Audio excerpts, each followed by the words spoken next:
Então é o seguinte, ó, o exercício que o colega pediu é esse, ó. Você tem duas funções de uma variável real, valores em Rn. No caso, n igual a 3. Você sabe que o limite de uma é o vetor nulo, né, ó, certo? E você sabe que a outra é uma função limitada, ó. Em norma, g de t é menor ou igual que m. Então, mostrar que o limite desse produto é zero, ó.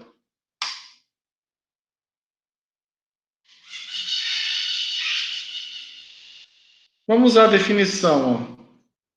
Vamos ver.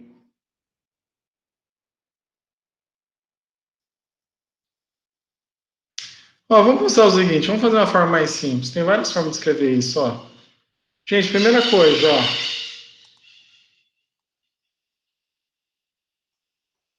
A nossa função f de t, qual que é a cara dela, ó? A gente sabe que a f de t é uma certa f1 de t, f2 de t, f3 de t, né, ó? Certo? Então, o que que a gente sabe, ó? Se o limite quando t tende a t zero da função vetorial f de t, isso aqui é o vetor nulo, que é o 0, 0, 0, isso é equivalente a dizer o quê, gente? Isso é equivalente a dizer que o limite quando t tende a t zero da f de 1 de t, ó, da primeira função componente, vai para o primeiro vetor do limite, que é zero. O limite quando t tende a t zero da f2 de t é zero. E o limite quando t tende a t zero da f3 de t, isso é zero, certo? Não é verdade isso? A gente sabe que o limite dessa função, seu vetor nulo, é que vai dizer que cada componente converge para zero, correto? Por outro lado, o que significa a função, ó? A g de t, quem que é, ó? É uma certa g1 de t, g2 de t, g3 de t, certo? O que significa a norma da g de t ser menor que m, ó? Isso implica, então, que a norma desse vetor aqui, ó, onde a primeira componente é a função g1, a segunda componente é a função g2 e a terceira componente é a função g3, isso é menor ou igual que m. Mas o que que a gente sabe, ó? A gente sabe que o módulo da primeira componente ele é menor ou igual que a norma do vetor todo. Então, a norma de G1 é menor ou igual que M. A mesma coisa, a norma de G2 é menor ou igual que a norma do vetor todo, que é a G, e isso, por hipótese, é menor que M. E a norma de G3 é menor ou igual que a norma de G de T, que é menor ou igual que M. Então, o que que você sabe aqui, ó? Do fato desse limite aqui da f ser zero e da g ser limitada, você tem, então, que cada função componente da f vai para zero, e a gente sabe que o módulo de cada função componente da g é menor que uma constante m. E aí, o que que eu posso fazer, gente? Ó, vamos lá, quem que é o limite, então? Quem que é o limite quando t tende a t zero da f de t, produto escalar com a g de t, ó? Certo?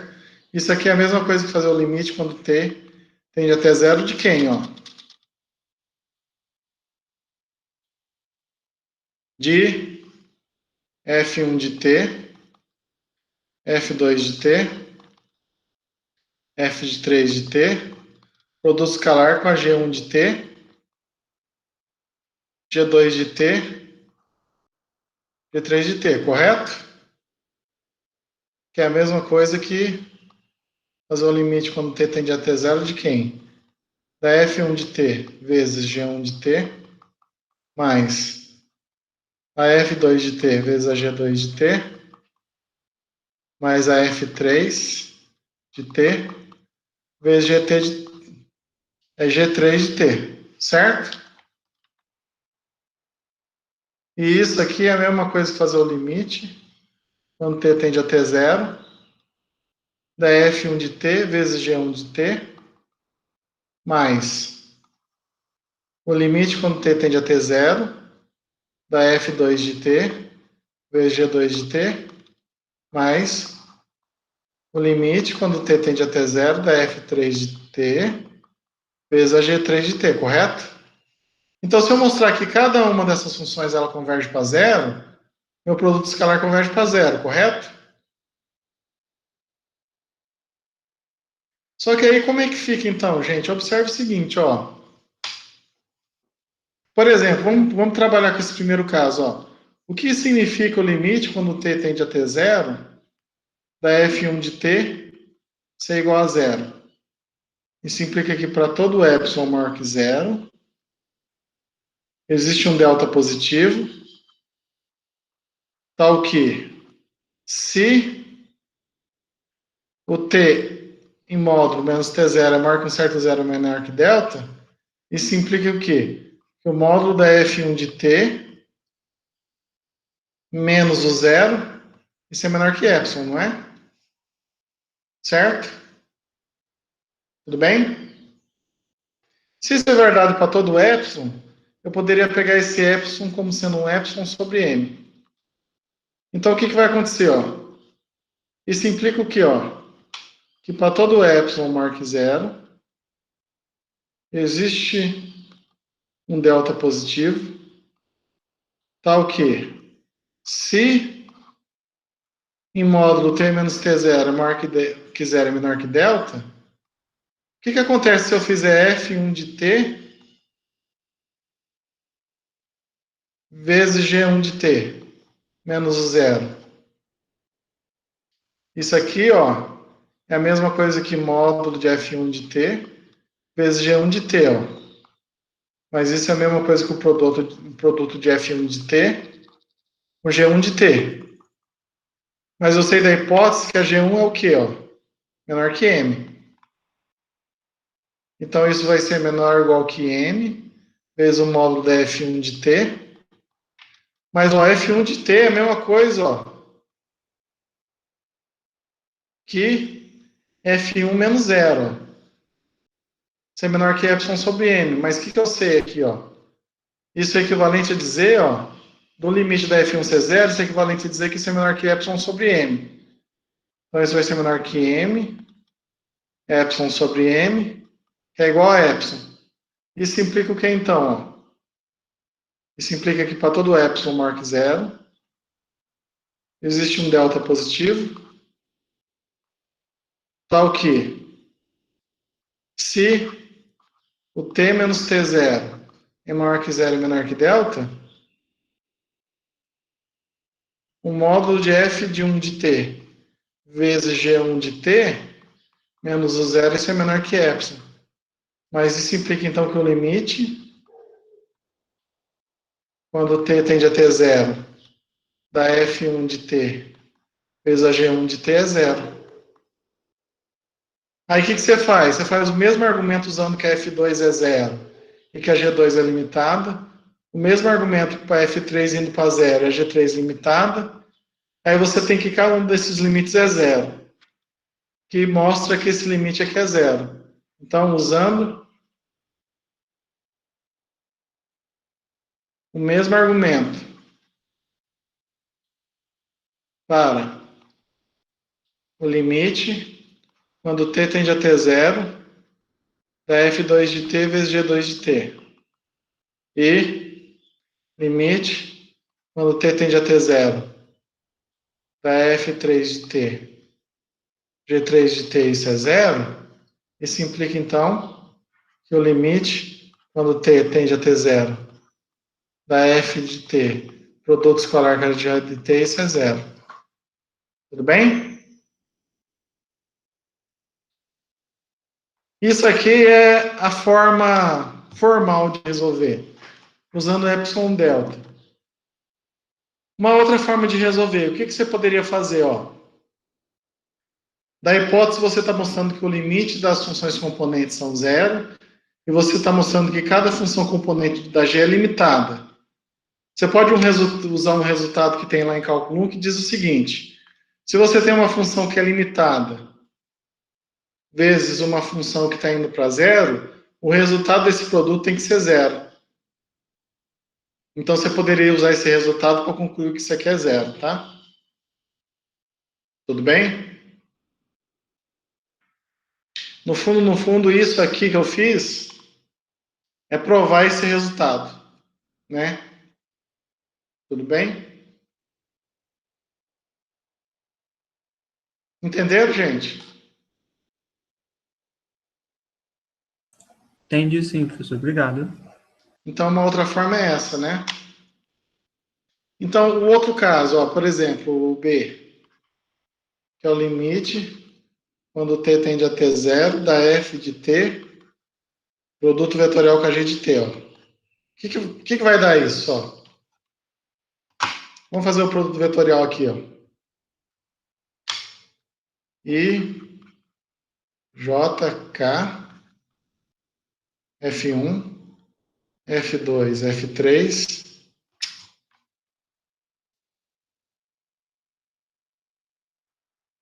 G1, G2, G3. Isso vai dar quem, ó? Isso vai dar F2 vezes a G3 menos G2, F3, vírgula.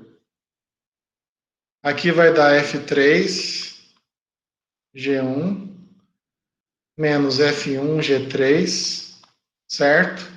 E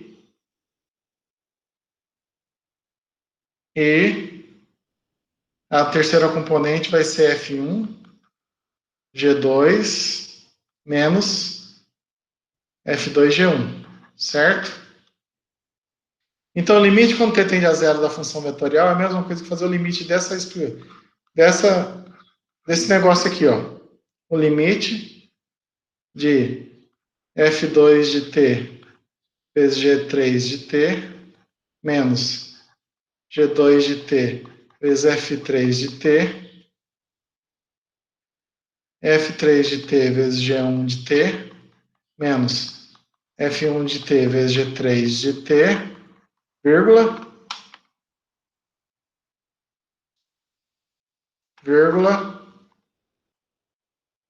F1 de t, G2 de t, menos F2 de t, G1 de t, correto? É isso, não é?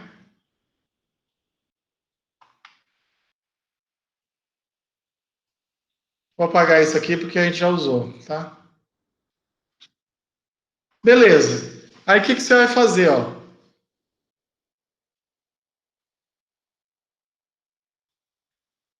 Você vai chamar isso aqui de, sei lá, que letra? FG. Vamos chamar isso aqui de H1 de T. Vamos chamar isso aqui de H2 de T. Vamos chamar isso aqui de H3 de T. Certo? Então, o que a gente sabe? Ó, a gente sabe que limite, quando T tende a T zero, ó, da F de T, produto vetorial da G de T, isso vai ser zero, se somente se acontecer o quê? Ó? Se o limite, quando T tende a T zero, da H1 de T, isso é zero, certo?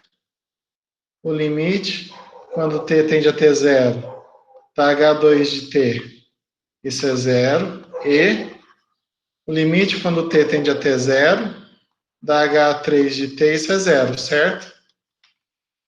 Entretanto, o que a gente sabe? Quem que é o limite quando t tende a t zero da H1 de t? Isso é o limite quando t tende a t zero de quem? Ó?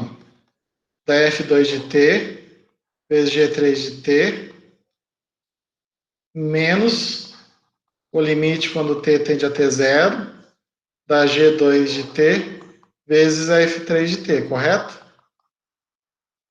Só que você pode usar aqui, ó.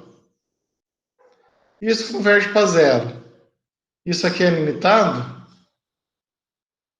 O limite desse produto aqui, lá pelo teorema do confronto do cálculo 1, isso vai para onde? Isso vai para zero. Do mesmo modo, isso aqui é limitado. Isso aqui vai para zero. O que você pode usar? Ó? Isso é zero pelo teorema do confronto. Para falar a verdade, é um corolário do teorema do confronto. De forma análoga, ó,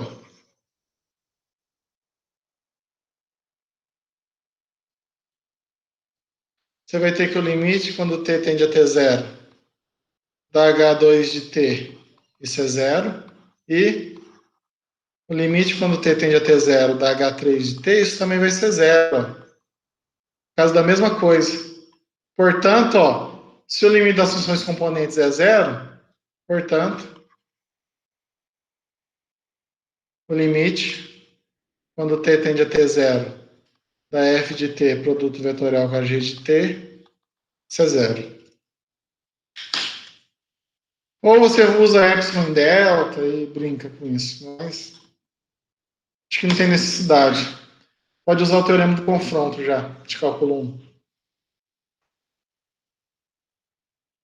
Tudo bem, gente?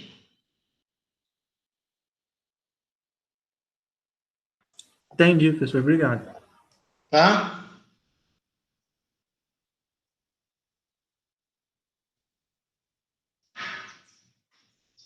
Vocês entenderam, gente? Foi muito rápido? Estou fazendo meio rápido para dar tempo de fazer vários exercícios na aula, né? Tem mais alguma dúvida dessa parte?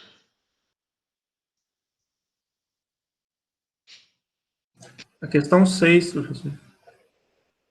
6.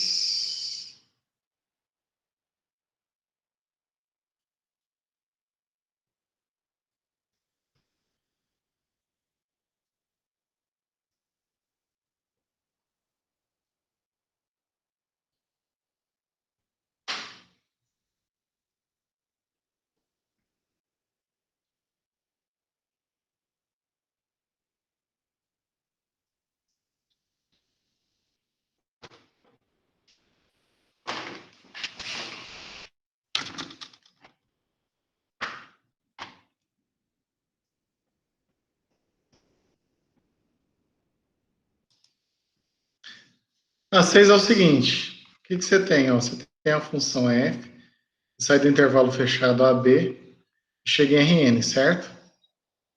Contínuo. Ok? Isso implica, então, o que a gente ganha com isso? Existe um M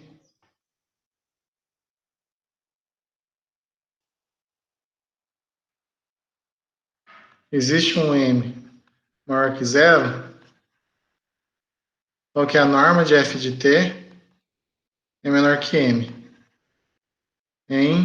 para todo t pertencente a b.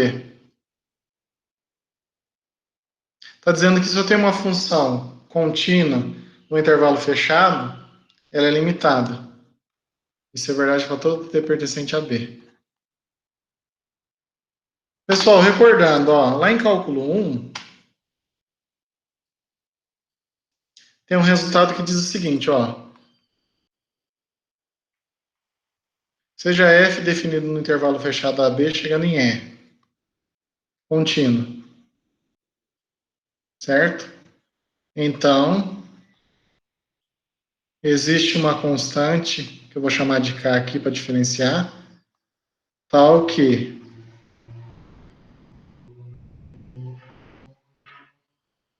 em módulo, a f de t é menor ou igual que K, para todo t pertencente ao intervalo AB. Está dizendo que toda função definida no intervalo fechado, que é contínua, ela é limitada. Isso é um teorema. Vocês lembram desse teorema aqui, ó? Cálculo 1? Sim ou não? Eu não lembro. Então dá uma pesquisada lá.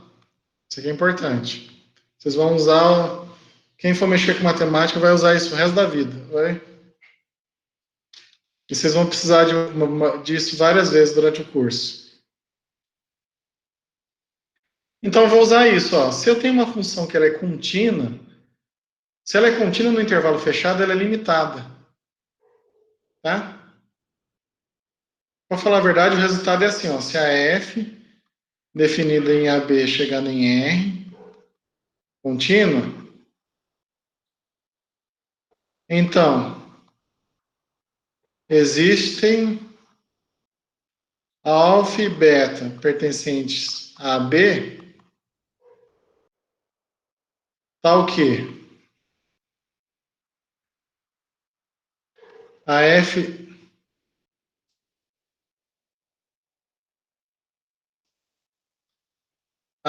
de T é menor ou igual que F de beta,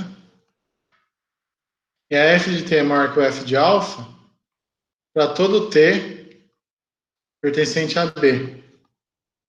Vocês viram essa versão? Isso aqui está dizendo que toda função definida no intervalo fechado, ela assume máximo e mínimo global no intervalo. Deixa eu fazer um desenho, ver se ajuda aqui, ó. Eu tenho um intervalo fechado AB aqui, ó.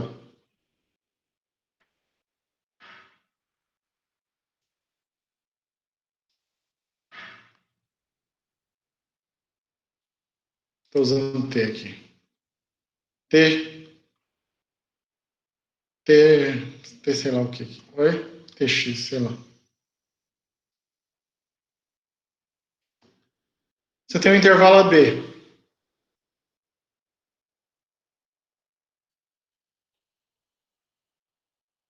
Vamos pegar um exemplo de uma função contínua aqui, ó. Sei lá, uma função que faz isso, ó. O gráfico é contínuo aqui, ó. Certo? O que acontece aqui, ó? Toda função contínua definida no intervalo fechado, ela tem essa propriedade aqui, ó. Existe um alfa e existe um beta, que nesse caso aqui é o extremo, tal que o que acontece, ó? Esse é o f de alfa. Esse é o f de beta.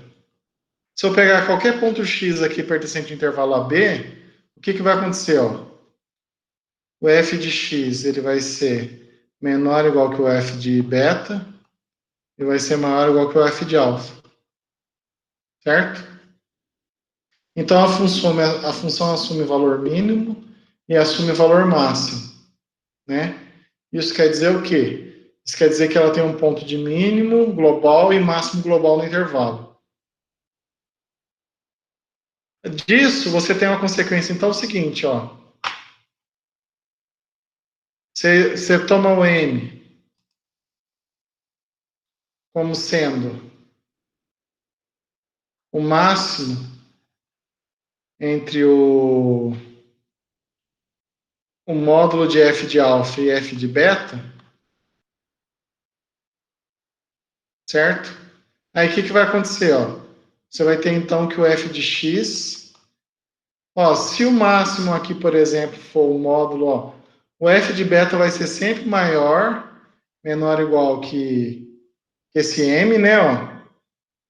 E o f de alfa vai ser sempre maior ou igual que menos m, ó, certo? Mas dizer que f de x é maior que menos m e menor que menos m, quer dizer que em módulo f de x é menor ou igual que m. Isso implica que ela é limitada.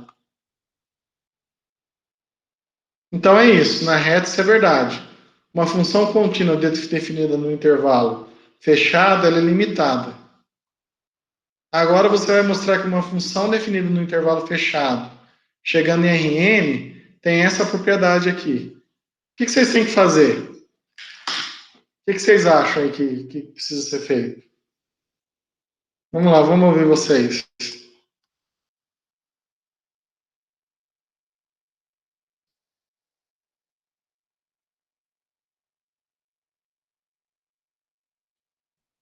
Seria aplicar esse Olá, resultado gente, para pode cada falar qualquer componente? coisa, pode falar uma coisa. Oi? Seria aplicar esse resultado para cada componente da função? Perfeito, isso mesmo. Certinho. Matou a charada. Então, o que vocês vão fazer, ó? Ó, você pode perceber o seguinte, ó, Felipe, você matou a essência dessa parte da teoria. Se você sabe o que acontece com as funções componentes, você sabe o que acontece com a função. Então, o que você vai fazer? Então, seja f a função definida em AB, chegando em Rn, né? Ó, né? Isso implica então que essa função f eu posso escrever como sendo f1, f2, fn, onde cada função aqui fi, definida no intervalo AB, chegando em Rn, ó, cada fi, definida em AB chegando em R, né? Que agora cada função componente é uma função do intervalo na reta, é contínua. A gente sabe se uma função vetorial é contínua, suas funções componentes são contínuas. Aí o que eu vou fazer? Eu vou aplicar o teorema. Usando o teorema acima, o que você sabe? Isso implica que existe um MI positivo. Por que MI? Porque esse M ele pode mudar. Para cada I pode ser um I diferente, né? Existe um MI tal que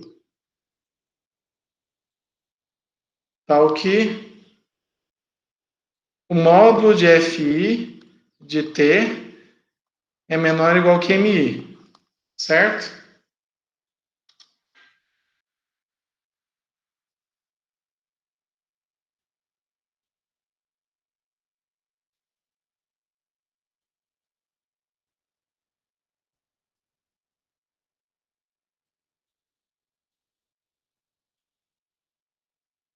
Certo? Perfeito? Beleza. Então, o que eu sei? Ó, eu estou aplicando esse teorema aqui para cada função componente. Ó. Se f é uma função definida no intervalo AB chegando em R, o que eu sei? Existe uma constante. Eu vou chamar de Ki, tá? Existe uma constante Ki positiva, né? Ó,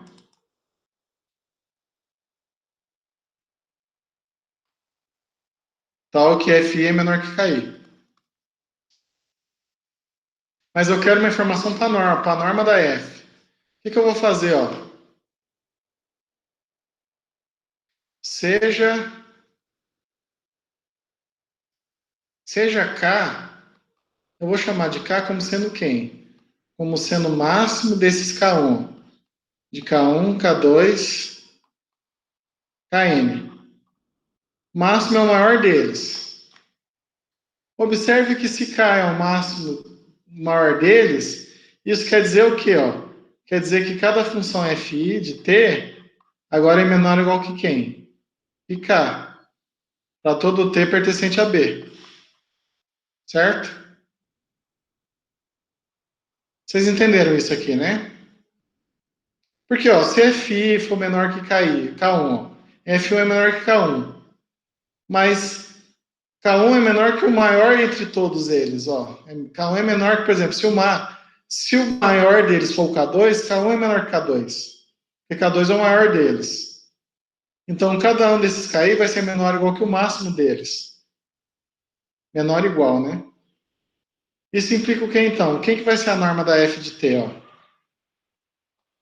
A norma da F de T não vai ser raiz de F1 de T ao quadrado mais F2 de T ao quadrado, assim por diante, mais Fn de T ao quadrado.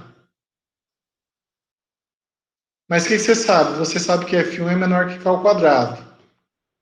Isso quer dizer, então, que F1 ao quadrado é menor que K1 ao quadrado.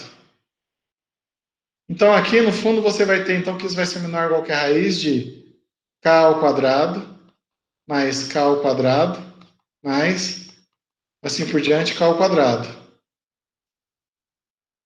Isso vai dar quem? Vai dar a raiz de N K ao quadrado, certo? Mas o que vai acontecer aqui?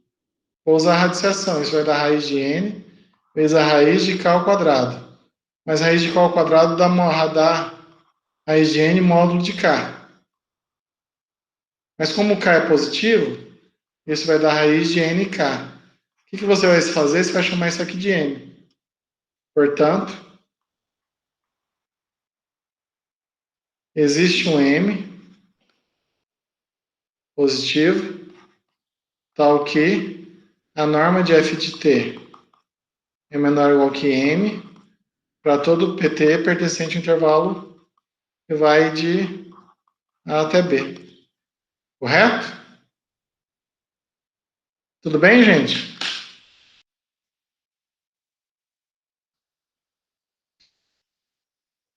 Tudo bem.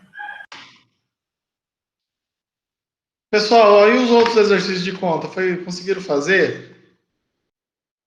Calcular o limite aqui.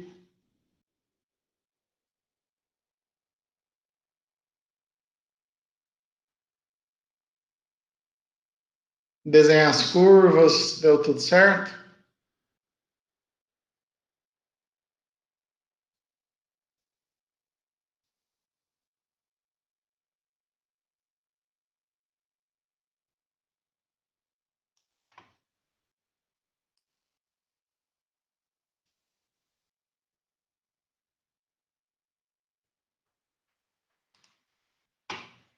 Deu tudo tranquilo, gente?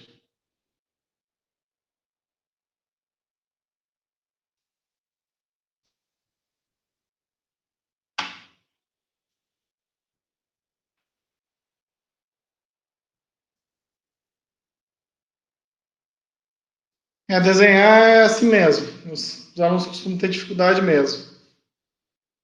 Mas isso é muito importante, Nicolas. Vocês têm que desenvolver isso, viu?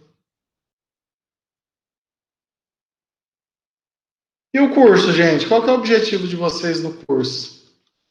Isso é importante para mim, viu? Para eu saber até a dosimetria do curso com vocês. A maioria vai querer, depois que terminar a graduação da aula, alguém vai querer continuar estudando, seguindo carreira acadêmica. Alguém tem alguma assim,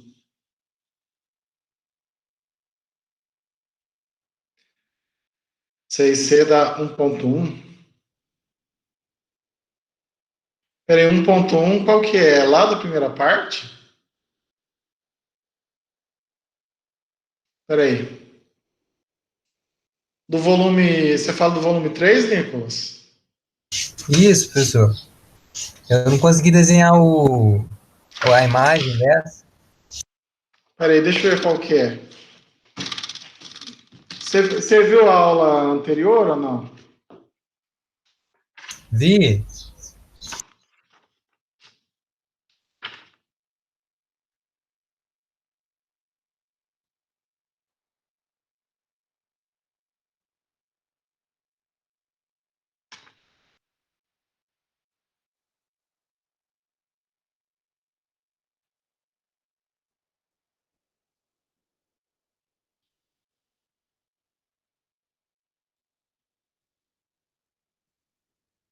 Ô, Nicolas, esse exercício aí é só seguir um exemplo que eu fiz na aula junto com outro exemplo que eu fiz na.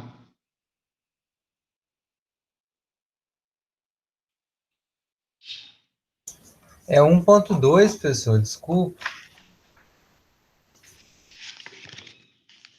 1.2 eu fiz ele, Nicolas.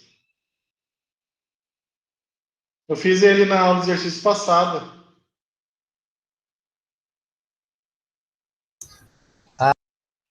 Ah, sim, eu vou dar uma procurada, então. Eu fiz ele, eu não fiz, pessoal.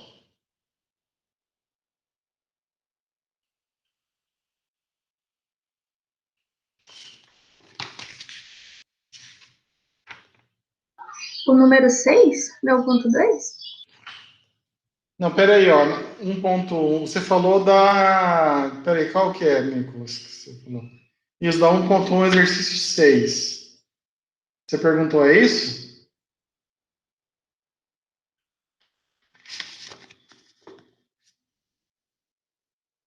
Porque é 1.1. É o 6 ou 2?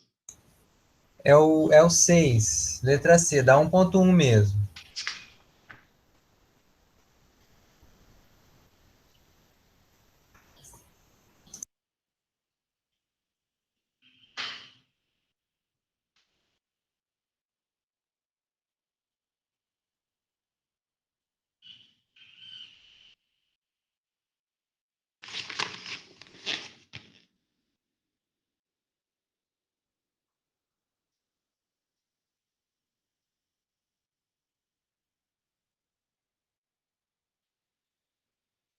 Isso aí vai dar um cilindro denso. Deixa eu ver as questões aqui, ó. Tá.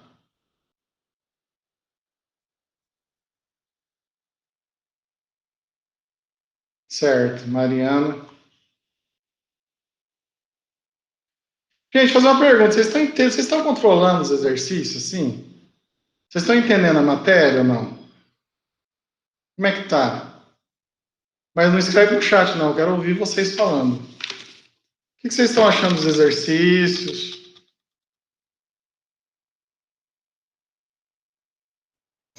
Uai, professor, a matéria em si eu estou conseguindo acompanhar, mas eu estou travando muito na resolução dos exercícios.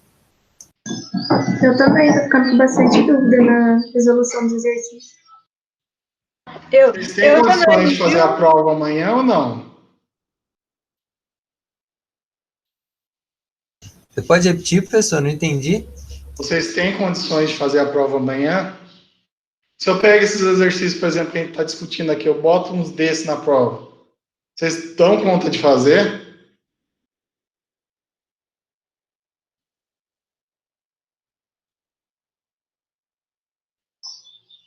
Eu acho que eu ainda não consigo fazer todos os exercícios desse tipo, não.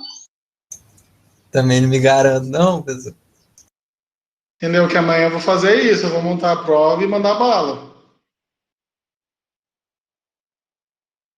Aí é o negócio seguinte, se vocês estão tendo alguma dificuldade, vocês têm que me falar antes, porque eu não. Hoje, matemática a gente desenvolve bastante a mente, mas a capacidade de ler mente dos alunos a gente não consegue desenvolver ainda. Eu não consegui desenvolver ainda não. Eu preciso estar pelo menos vendo os alunos para tentar, pela cara deles, ter uma noção do que. Porque eu estou tirando dúvida da parte de funções de uma variável a valores RN.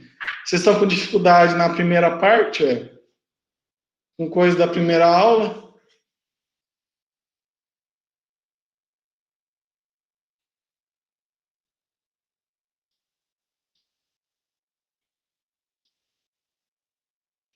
Aí vocês estão com dificuldade, vocês têm que me avisar, daí a gente vê.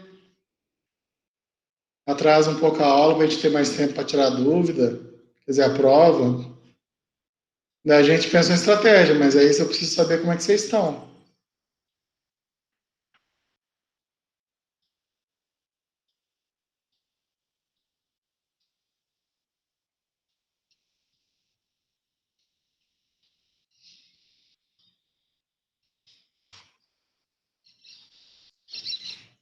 Já que vocês ficaram quietinhos, então vamos continuar com o exercício. Vamos lá, então, do exercício 6, página do volume 3, né? Certo?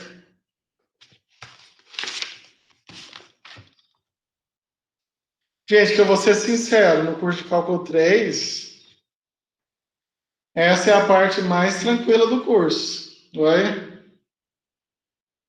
Daqui para frente vai ser ladeira acima. Oi? Para mim, a gente nem entrou no cálculo 3 ainda. Depois a gente vai pegar toda essa parte geométrica, botar integração, botar não sei o quê, botar campo atuando em superfície, orientação de superfície, calcular a integral de superfície, blá, blá, blá, blá, blá, blá. Então essa parte tem que estar bem consolidada.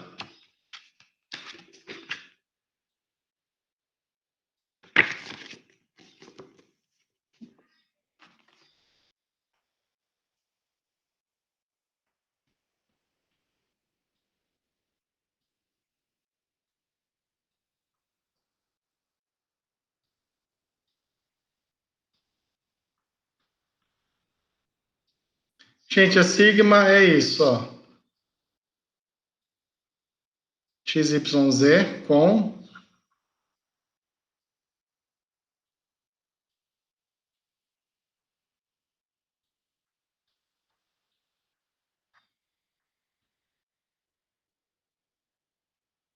isso é igual a 1, certo?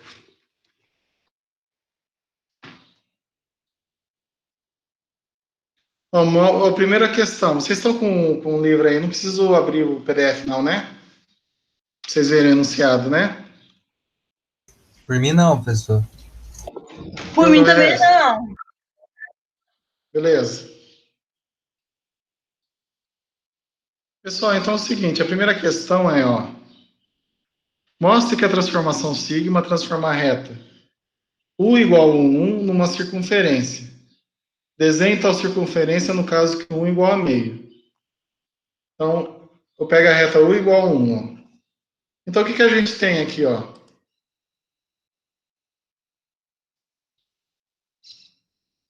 A gente tem aqui o plano XY. XY não, é o V, né?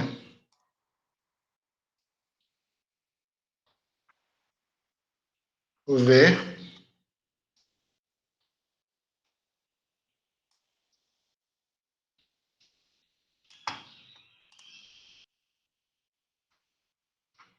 E a gente tem um R3 aqui, ó. Então, a gente tem essa aplicação sigma aqui, ó. Certo?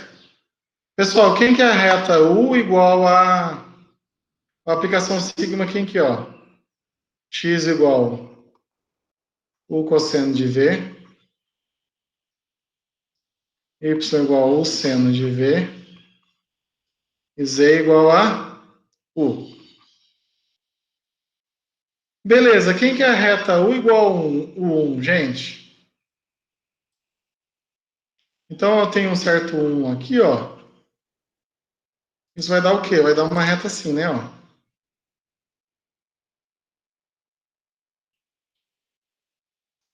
Certo? Então, essa reta é levada aqui no R3 aonde? Então, vamos pegar aqui, ó. Observe que aqui é o feed, ó. O V é qualquer, ó. Um ponto que está aqui em cima na reta, ele tem coordenada V. O 1V, né, ó.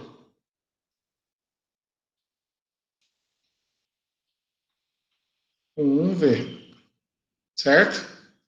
Então, como que fica a sigma, ó?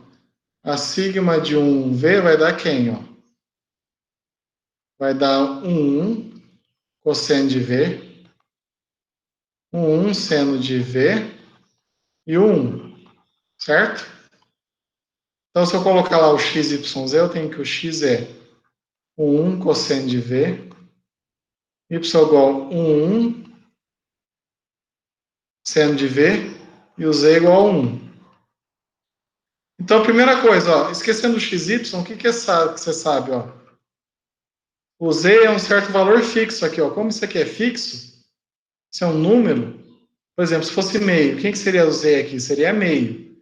Se aqui fosse 2, o z seria quem aqui, ó? 2, certo? E o x e y? O que a gente sabe dessa expressão, gente? 1 cosseno de V, 1 seno de V. Da primeira aula. Isso aqui vai me gerar o quê, por exemplo? Ó, esquecendo a terceira componente aqui, pensando só no plano XY, x igual a 1 cosseno de V, y igual a 1 seno de V, vai me dar o quê? A circunferência. Isso. Então, x quadrado, ó. Se eu fizer x quadrado mais y quadrado, isso é quem, ó? Isso é 1 cosseno de V ao quadrado, mais 1 seno de V ao quadrado, certo? Isso é 1 ao quadrado, cosseno ao quadrado de V, mais 1 ao quadrado, seno ao quadrado de V. Aí eu tiro 1 ao quadrado da evidência, isso fica cosseno ao quadrado de V, mais seno ao quadrado de V. Isso aqui vai dar quanto? Vai dar 1. Então, isso vai dar 1 ao quadrado, ó. Então, aqui no plano XY, o que vai acontecer, ó? Se a terceira componente fosse z igual a zero, eu estaria só no plano XY aqui embaixo. Isso daria o quê? Daria um círculo, ó. Essa é a equação do círculo de centro 0, 0 e raio 1, certo? Esse é o círculo de centro 0, 0 e raio 1. Só que, como o componente z aqui igual a 1, o que você vai fazer? Você vai pegar esse círculo e levar na altura 1. Então vai dar isso aqui, ó. E essa curva aqui é levada nessa curva aqui, ó. Ok? Quem que perguntou mesmo? Foi o Foi eu, professor. Nicolas, né? Entendeu, Nicolas? Sim. Isso aqui foi feito na aula, né? Na primeira aula. Ok, agora o mais importante aqui na questão é o item. C. O item C, ó. O item C é o seguinte, ó. O C está variando de 0 até 1. Então vamos colocar 0 até 1 aqui. E o V está variando de 0 até 2π. Esse quadrado é elevado no quê, ó?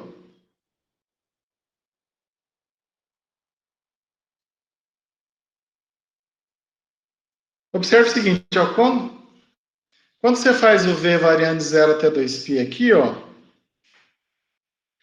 O que está acontecendo aqui, ó? Nessa equação aqui, ó, o U está relacionado com um raio. O V está relacionado com um ângulo. Por exemplo, se esse V aqui, por exemplo, fosse de 0 até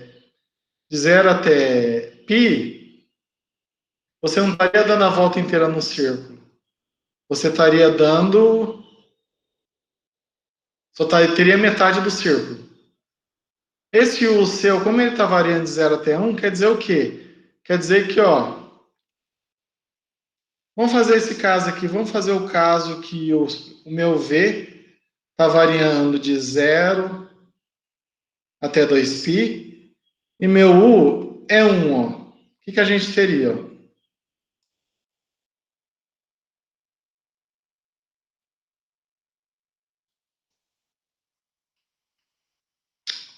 U, V, 0 até 1 até 2π aqui. Ó.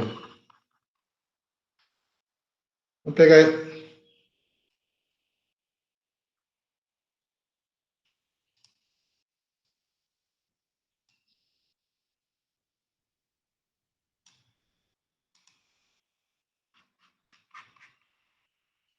Vamos pegar esse quadrado aqui, certo?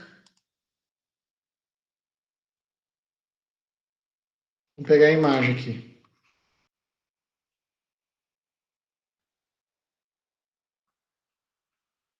Certo? Então, por exemplo, ó, se eu pego essa reta aqui, ó,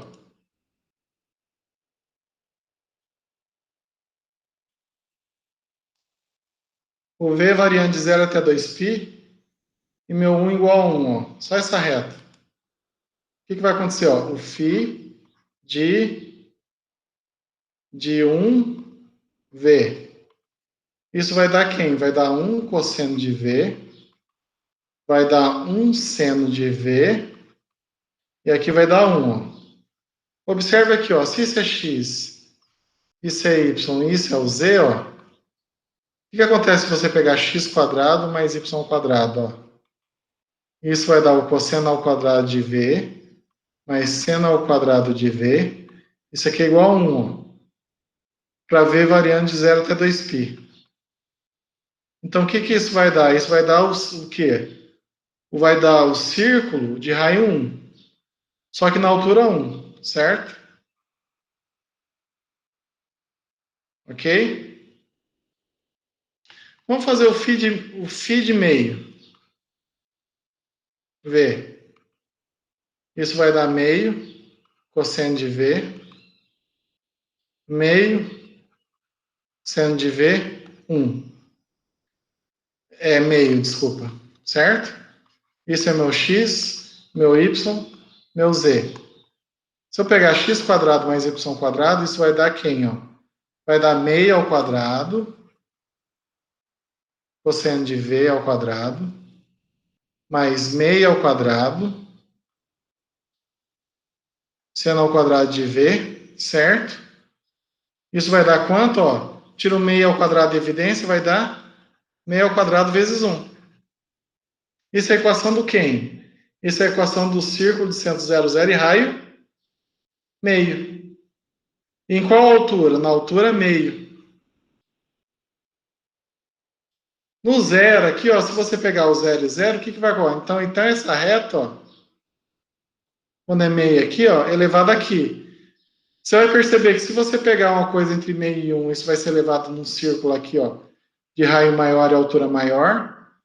Se você pegar uma reta aqui menor, vai ser levado num círculo de altura menor e raio menor. Então, no fundo, o que vai ser a imagem dessa aplicação? Um cone de sorvete. Entenderam? Ah, agora eu entendi, professor. Obrigado. Até eu achava que ia dar outra coisa, ó. Beleza, isso foi quem? Fazer o 6C da 1.1, por favor, certo? Beleza. Professor, poderia explicar o exemplo 5 da página 42 do livro? Qual livro, Mariana? Esse mesmo. Volume 2 ou volume 3? É o que foi do exercício agora.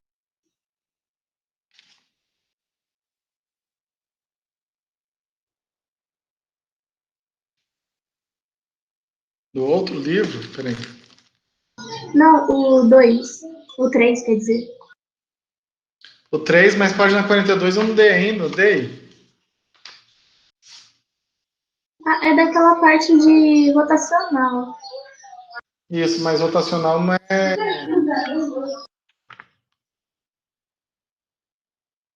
É o da, Não entendi.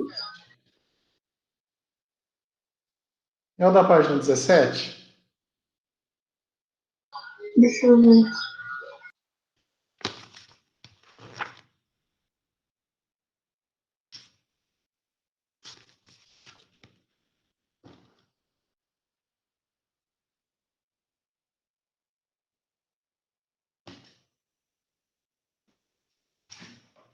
Oi? Oi, Mariana? Marina, né? Isso. É 17? daquela seção 1.3, eu acho.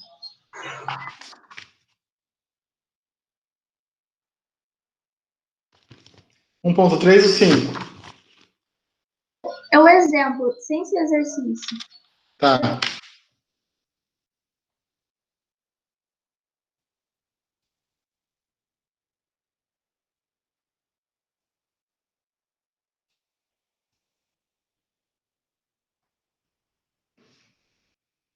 O exemplo. Você fala esse exemplo aqui, ó. É o campo f de x, y, igual a menos r sobre norma de r ao quadrado. Isso. Eu não entendi muito bem como que determinar o sentido dos vetores.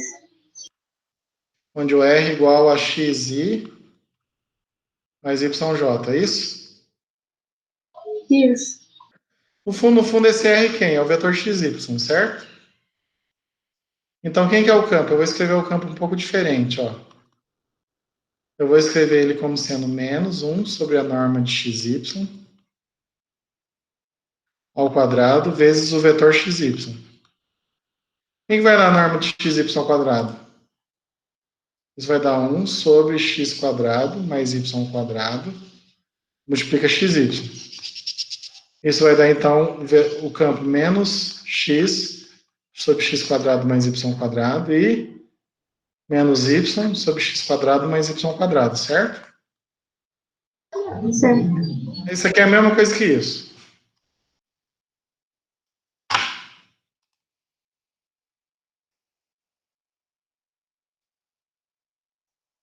Beleza.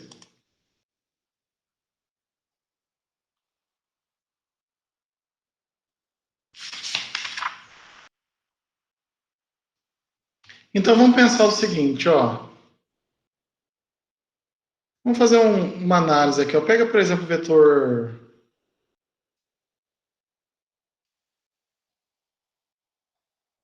Vamos pegar o vetor meio, meio, tá? Meio, meio. Certo? Esse vetor é o vetor, esse ponto aqui, ó. Como que é o campo em cima desse ponto?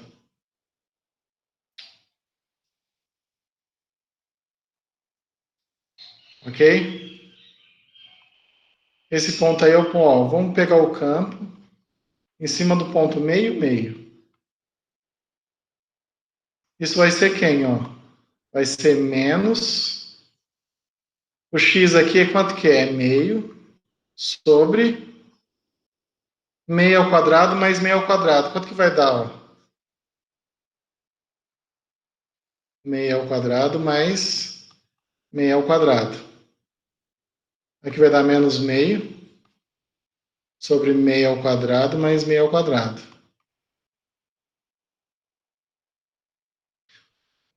Isso vai dar o quê, ó? Faz a continha, meio. Isso vai dar um quarto mais um quarto. Um quarto mais um quarto é meio, né? Isso?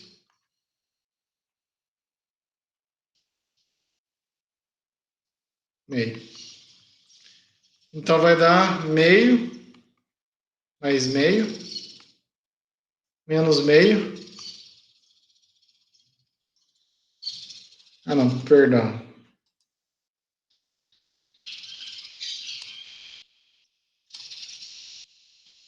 Vai dar meio aqui, certo? Isso vai dar quem? Vai dar o vetor menos 1, menos 1, certo? Essa conta aqui tudo bem? Sim. Quem que é o vetor menos 1, menos 1? Ó, vamos pegar o ponto aqui, ó. Se aqui está o 1, ó, o menos 1 está onde? Está aqui, certo? Quem que é esse vetor aqui, menos 1, menos 1? Ó? É o vetor que liga a origem até esse ponto, certo? Beleza? Então, ó, o resultado de fazer essa conta aqui, ó, aplicar o campo em cima do ponto, dá esse vetor. O vetor menos 1 é o vetor que liga a origem até o ponto menos 1, menos 1. Só que, o que, que a gente vai fazer? Como a gente está exibindo como que é um campo de vetores, eu tenho que pegar esse vetor aqui e transportar para cima do ponto. Então, eu vou vir aqui, ó, fazer o quê? Ó? Pegar esse vetor e colocar aqui. Dá isso, certo? Beleza? Ah, entendi. Não, é só isso mesmo. Agora uma coisa importante. O que, que vai acontecer? Ó? Tá percebendo que aqui está aparecendo ó, o campo? Uma observação importante. É o campo ó, f de xy. Isso aqui é igual a 1 sobre a norma de xy ao quadrado vezes o vetor xy, com sinal de menos. Então, esse menos aqui está dizendo o seguinte, se esse vetor aponta para fora, observe que o vetor 1, 1 aponta para fora, o vetor menos 1 aponta para onde? O lado contrário, entendeu? Então, esse menos, se não tivesse esse menos, ó, esquece essa parte aqui, ó, esquece. Se eu tivesse só isso seria um vetor que aponta para fora aqui, ó. Entendeu? Com esse menos aqui, o que, que vai acontecer? Esse vetor vai ter sentido contrário. Ele vai apontar para dentro. E outra coisa, ó, você está pegando 1 dividido pela norma ao quadrado. Se a norma do vetor é grande, 1 sobre a norma ao quadrado é o quê? 1 sobre a norma ao quadrado. Marina, como que é aqui? Uma coisa grande. 1 sobre uma coisa grande é o quê? Tende a zero? É pequeno, né? Ó. Tende a zero não, porque a gente está pegando um número, né? Mas se pegar um número grande, 1 sobre um número grande é o quê? É pequeno. Então, conforme os pontos eles estão se afastando da origem, o vetor ele vai estar diminuindo de tamanho. Ó. Se eu pegar aqui, por exemplo, o ponto 2, 2, ó. Se eu fizer o f de 2, 2, isso vai dar quem? Ó? Vai dar menos 2 sobre ó, 2 ao quadrado, que é 4, mais 2 ao quadrado, 4, mais 4, mais 4, 8. Ó.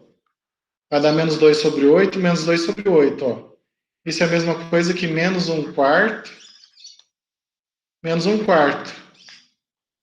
Ó, 1 quarto é um vetorzinho pequeno aqui, ó. Então, aqui, ó, o que vai acontecer? Você vai ter um vetor que vai apontar para a origem, ó, só que ele tem comprimento menor, ó. Entendeu? Então, conforme você vai afastando da origem, o comprimento do vetor vai diminuindo. Se eu aproximar da origem, o comprimento do vetor vai aumentar. E vai dar, no final, vai dar um campo assim, ó. Sabe?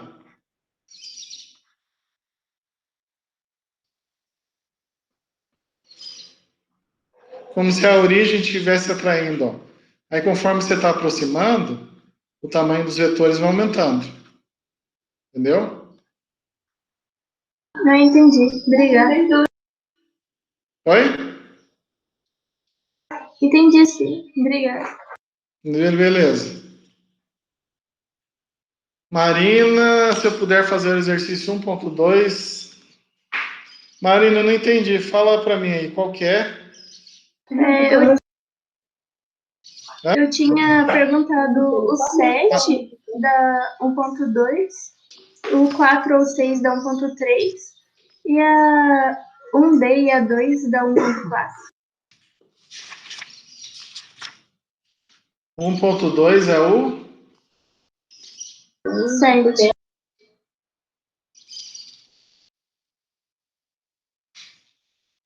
Tá. Beleza, vamos fazer.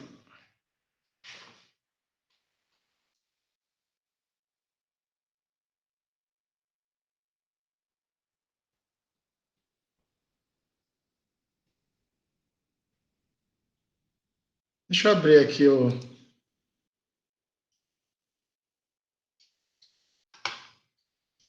Oh, caramba.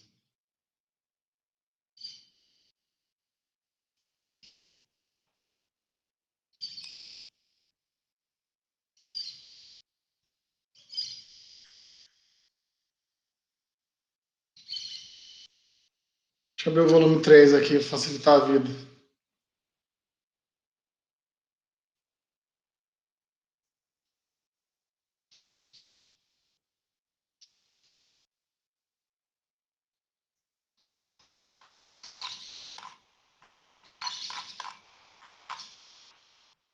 O que vocês estão achando do livro do Guidoriz para estudar, assim? O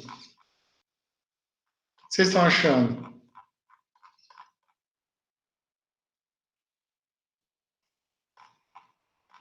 Pode falar, gente. Pode usar o microfone, tem. Oi? Pode ser sincero também. O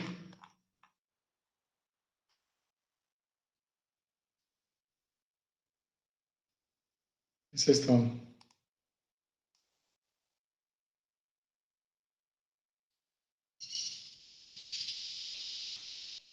Sara, eu tô indo na sequência, tá? Aí depois, quando eu chegar em você aqui, eu tiro suas dúvidas, tá? Certinho, obrigada.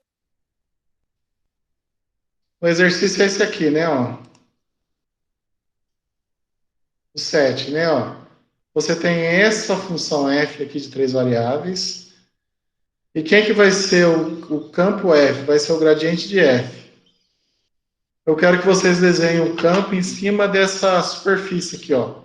X mais y mais e igual a 1, tá?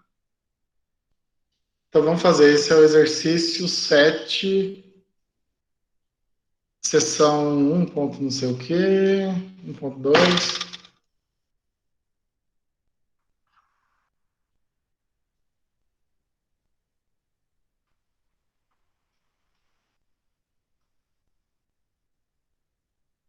Esse é o exercício 7, né? Ó.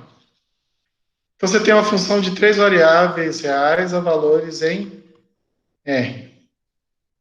Que é essa aqui, ó, x mais y mais z. Ok? Quem que é o gradiente dela, gente? É o vetor onde aparece na primeira componente a derivada da f em relação a x. Na segunda aparece a derivada da f em relação a y. Na terceira aparece a derivada da f em relação a z. Isso vai dar o vetor 1, 1, 1, certo? Beleza. Só que eu quero saber onde que é o campo. Então, quem que vai ser meu campo f de x, y? Z. Vai ser o gradiente da f, que vai ser esse campo constante aqui, ó. 1, certo? Beleza. Só que eu quero saber onde que é esse campo em cima da seguinte superfície, ó. Eu vou pegar o R3 aqui.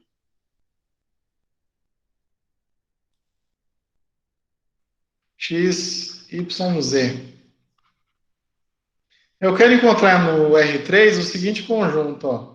O conjunto dado pela equação x mais y mais z igual a 1.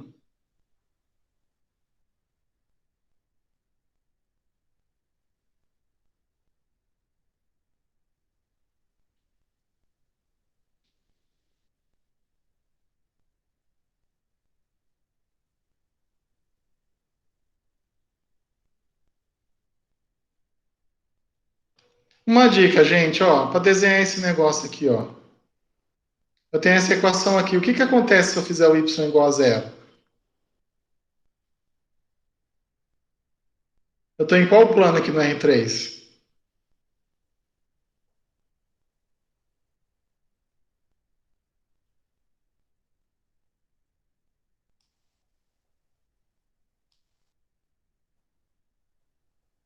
Gente, opa. Qual plano a gente está, gente? Fala ficar entrando no chat. Complicado. O plano XZ. Perfeito. Então isso vai dar aqui, ó, x mais z igual a 1. Isso quer dizer que o z é igual a 1 menos x. Z igual a 1 menos x é a equação do quê, gente? Ó, o y é 0 e z é igual a 1 menos x. Ó. Quando x é 1, 1 menos 1 dá 0. Eu vou botar aqui, ó. Quando x é 0, z é igual a 1. Então vai dar quem? Ó? Vai dar essa reta aqui, ó.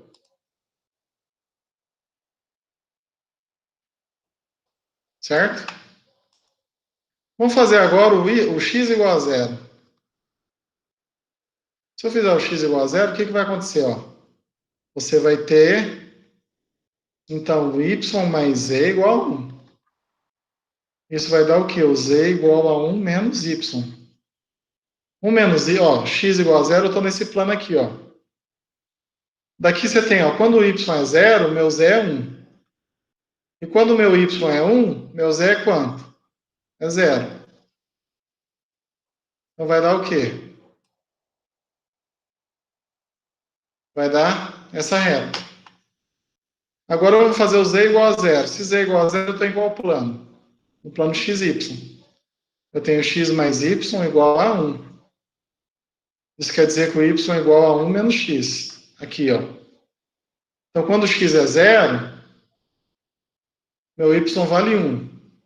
Quando meu x é 1, meu y é 0. O que, que vai dar? Isso aqui, ó. Lembrando que isso aqui é o quê? Não é tudo, né? É só uma porção do plano. Mas pelo menos a gente entende mais ou menos onde é que ele está passando, né? Ó. A gente pode vir aqui, ó, e fazer isso aqui, ó. Tchum. Entenderam o que eu fiz, gente? Sim. Beleza? Então esse plano aqui, ó, que ele continua para o infinito, isso aqui, ó. Ué, tá no branco. Isso aqui é a equação x mais y mais e igual a 1. Ó. Lembrando, ó, essa equação aqui no espaço, isso é a equação de um plano. Certo? Beleza. Quem que é o gradiente? O gradiente é o vetor 1. Onde está o vetor 1? É um vetor, ó, de componente, ó, 1, altura 1. Isso vai dar um vetor aonde? Vai dar um vetor aonde? Vai dar um vetor apontando aqui para fora, ó. Vai. Vetor 1, 1 não é um vetor mais ou menos com essa posição? Só que o que eu vou fazer? Eu vou pegar, lembrando que esse é o vetor que liga a origem até o ponto 1. Mas o que eu vou fazer? Eu vou deslocar esse vetor e eu vou colocar ele em cima do plano. Então, o que eu vou fazer, ó? Vai dar uma coisa assim, ó.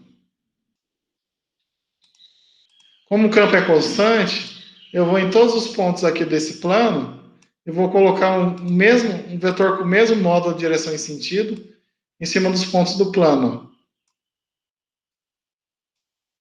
Aí vai dar esse negócio.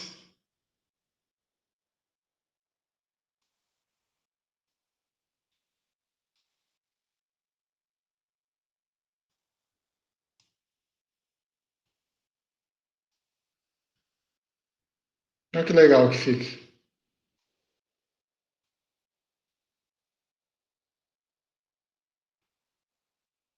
Para falar a verdade, esse vetor 1 é o vetor normal desse plano. Então ele vai ser perpendicular ao plano aí, ó.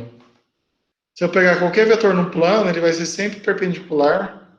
Qualquer vetor contido no plano vai ser perpendicular a esses vetores.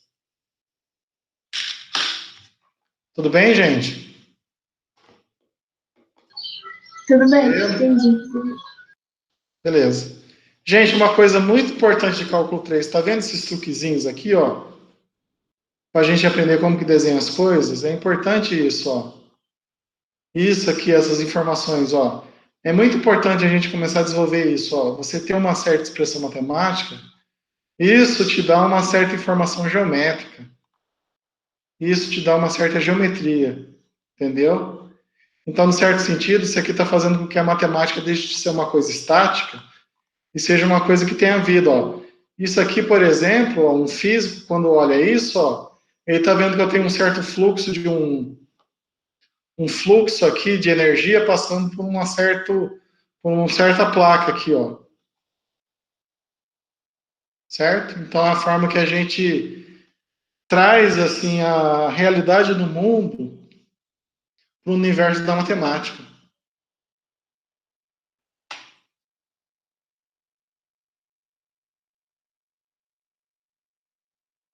Vamos lá.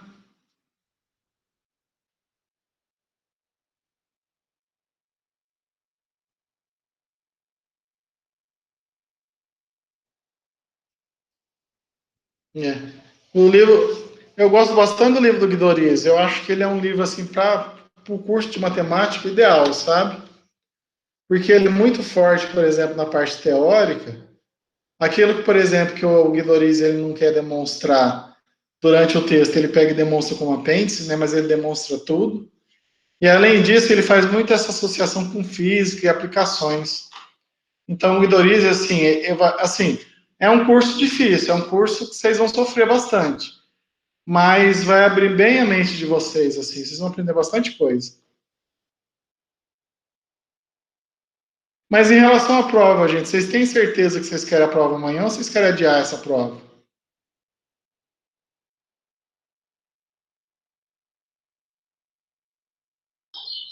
Ah, por mim, se pudesse adiar para alguns dias, eu acho que seria melhor. O que vocês acham que o resto do grupo vai achar de adiar?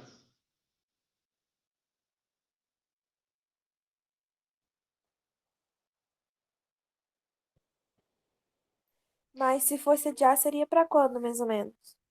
Não, aí ia ser depois do. Ia ser depois do recesso. Aí a gente voltava, fazia mais uma aula de exercício e depois a prova.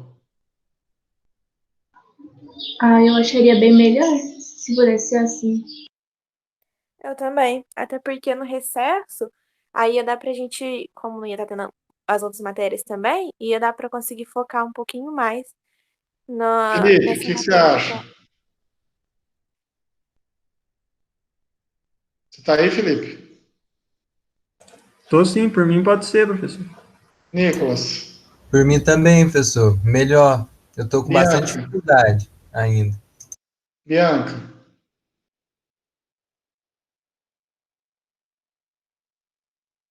Jéssica? Por mim, tá tudo bem. E o menino aí, como que é o. Peraí, deixa eu tirar um negócio. Rafael.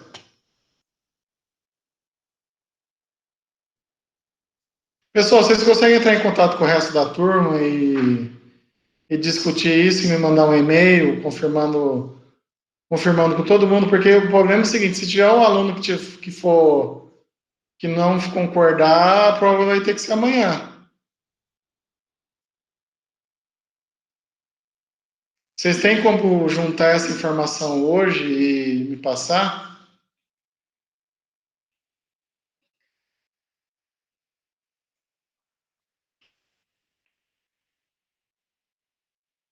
Porque aí eu ia usar a aula de amanhã para fazer exercício também, para continuar tirando as dúvidas. Aí quando voltasse do recesso, a gente fazia mais uma aula de exercício e eu pegava e aplicava a prova para vocês. O que vocês acham? A gente tem como sim, só que quem tá matriculado, você tem como passar os nomes? Porque eu só consigo contato, tipo, no grupo, e eu não sei se é todo mundo que tá matriculado, às vezes alguém acaba não sendo avisado.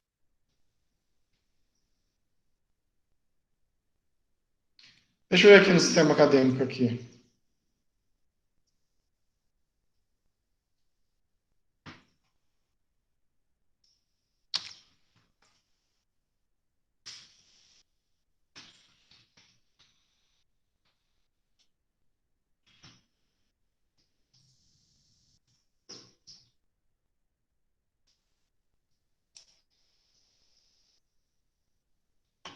É, porque não entrou.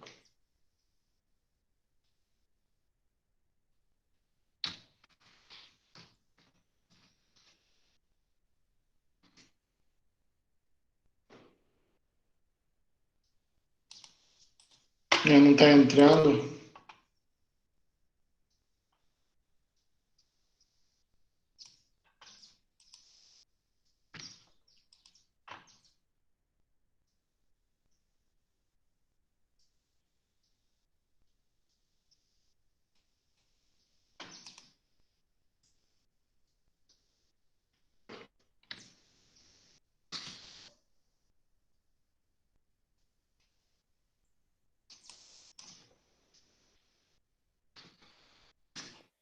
José Paulo, Oi. o Rafael acabou de lembrar aqui que no Moodle a gente consegue ver quem tá matriculado. Então depois a gente olha lá e entra em contato no grupo. Mas vocês conseguem entrar em contato com os que não fazem parte aí? Eu acho que quem é de fora é o Vinícius, a Fernanda, eu acho que faz parte do grupo de vocês, né?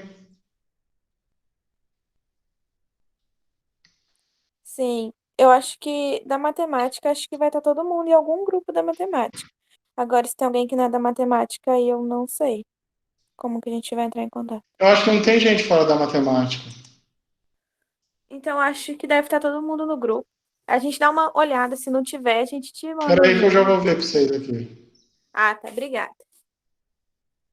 Vou entrar no sistema acadêmico.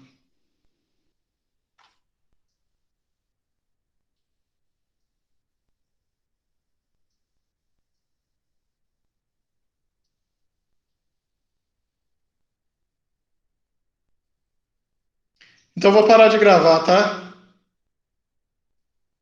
A aula pode ser? Ok.